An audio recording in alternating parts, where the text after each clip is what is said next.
Time period of pendulum is directly proportional to the square root of the length of string by which BOB is attached to a fixed point and inversely proportional to the square root of gravitational constant g.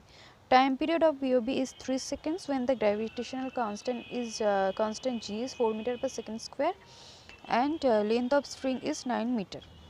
Okay, what is the time period of BOB having a string of length 64 meter and gravitational constant 16 meter per second square? Okay, তো এটা আমরা কিভাবে করব? First কি রিলেশনটা দিয়েছে টি যে directly proportional to কি বলেছে length of string and second কি বলেছে T inversely proportional to gravitational constant. তাহলে ডিরেক্ট আমরা লিখতে পারি না T root over L by G, ঠিক আছে। তো এখান থেকে এবার আমরা কনস্ট্যান্ট প্রপোর্শনালটা ওঠাতে গেলে কি করব, টি ইকুয়াল টু একটা কনস্ট্যান্ট ধরে নেব কে root over L by G হয়ে গেল, আমরা পেয়ে গেলাম। আমাদের কি কি গিভেন আছে 3 seconds 4 metre per second square হচ্ছে gravitational constant and string length of string হচ্ছে 9 মিটার। ওকে ফাইন, তো এখানে ওপরটা আমি একটু ইরেজ করে দিই। তাহলে এখান থেকে কি পেয়ে গেলাম T equal to K root over L by G, 3 equal to 3 seconds 3 লিখে দিলাম। কে এর ভ্যালুটা আমাদের ফাইন্ড করতে হবে।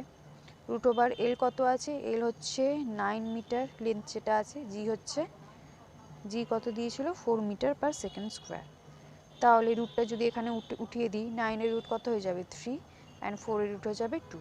তাহলে এখান থেকে আমরা নিচেরটা আবার আমি মুছে দিই। এখান থেকে আমরা কে এর ভ্যালুটা কত পেয়ে গেলাম, কে এর ভ্যালুটা এখানে দেখো 3 অ্যান্ড 3 কেটে গেল, তাহলে কে এর ভ্যালুটা পেয়ে গেলাম কত 2। তাহলে এটা লেন্থ হচ্ছে, আচ্ছা আমরা কি পেয়ে গেলাম আগেরটায় আমরা কে এর ভ্যালু পেয়ে গেলাম 2। তাহলে এবার সেকেন্ডে কি বলেছে লেন্থ হচ্ছে 64, জি হচ্ছে 16। তাহলে এখানে আবার ফর্মুলাটা যে কম্বাইন ফর্মুলাটা আমরা লিখেছিলাম সেটা লিখে নিই T equal to K, K root over, আচ্ছা এখানে একটু পরিষ্কার করে লিখে দিই টি ইকুয়াল টু কে যেটা constant root over L by G হয়ে গেল। টি এর ভ্যালু আমাদের ফাইন্ড করতে হবে, বাকিগুলো আমরা লিখে নিই কী কী পেয়েছি। টি ইকুয়াল টু কে এর ভ্যালু তো জানি 2 ইন্টু এল এর ভ্যালু কত 64, জি এর ভ্যালু 16। ব্যাস এখান থেকে কি হয়ে গেল, এখানে যদি এটা লিখে নিই 64 এর রুট হয়ে যাবে কত 8, 16 এর রুট হচ্ছে 4, 8 বাই 4 হচ্ছে 2, 2 দুগুণে 4। তার মানে এখানে হয়ে গেল টি কত হয়ে যাবে 4 সেকেন্ড। তাহলে অ্যান্সার কি হয়ে যাবে সেকেন্ড কেসে যখন 64 মিটার হচ্ছে লেন্থ, গ্র্যাভিটেশনাল কনস্ট্যান্ট হচ্ছে 16 মিটার পার সেকেন্ড স্কোয়ার, তখন টাইম ডিউরেশন কত হয়ে যাবে, sorry time period of pendulum হয়ে যাবে 4 সেকেন্ডস। ক্লিয়ার? আশা করি তোমরা বুঝতে পারলে অঙ্কটা, না বুঝতে পারলে অবশ্যই কমেন্টে জানাবে।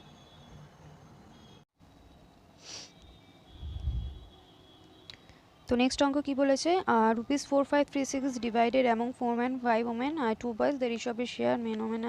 ওকে, তো এখানে কি বলেছে যে 4536 এটা কার কার মধ্যে ডিভাইড হয়েছে, 4 জন পুরুষ 5 জন মহিলা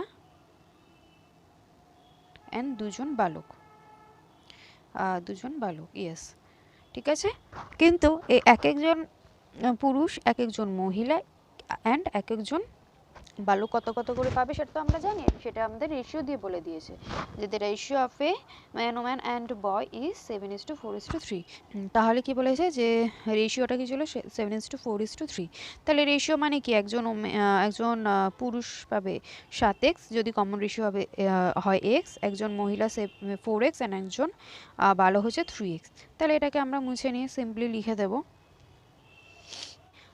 আচ্ছা 7x, তাহলে একজন পুরুষ যদি 7x পায় তাহলে 4 জন পুরুষ কত পাবে 7x into 4। Similarly 4x into 5, কারণ একজন মহিলা যদি 4x টাকা পায় 4x শেয়ার পায় তাহলে 5 জন মহিলা কত পাবে 4x ইন্টু 5, কারণ 5 জন ওমেন আছে, তাই তো। সিমিলারলি যদি একজন বয় 3x পায় তাহলে এখানে কজন বয় আছে 2 জন বয় আছে, তাহলে এটা হয়ে যাবে টোটাল তো এই টাকাটাই ডিভাইড হয়েছে তাই না। তাহলে টোটাল কত হলো 4 7 28x plus 4 5 20x plus 3 2 6x। এটা কত হয়ে গেল, এটা ইকুয়ালটা হয়ে গেল 4536।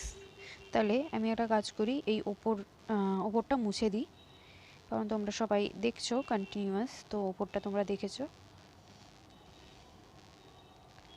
আচ্ছা ওপরটা মুছে দিই, এবার আমি লিখে আচ্ছা 28 আর এখানে 26, 18 26 কত হয় 6 আর 14, ইয়েস 18 26 হচ্ছে তোমার 54x ইকুয়াল টু 4536। এবার এটা কি দিয়ে যাবে, এটা আমরা 18 দিয়ে কাটি, সবাই জানো 3 18 54, এটাকে কী করে কাটবো, 18 দুগুণে 36, 5 6 7 8 9, 9 5 3 93, মানে 18 5 90, 3 পরে 6 বসলে কত, 18 দুগুণে 36, তাহলে 3x ইকুয়াল টু 52 হলে এটা আবার 3 দিয়ে যাবে, আর 3 8 24, 1 পর 2 বসলে কি 3 4 12, তাহলে আমরা পেয়ে গেলাম x এর মান কত 84। আমাদের কি চেয়েছে, what is the share of women, মানে উমেন কত ছিল 4, ইয়েস দেখো 4 men, sorry the ratio of a share of a men women and boys, উমেনটা মাঝখানে ছিল 4টা মাঝখানে, তাই উমেনের আমরা কত পেয়ে গেলাম 84।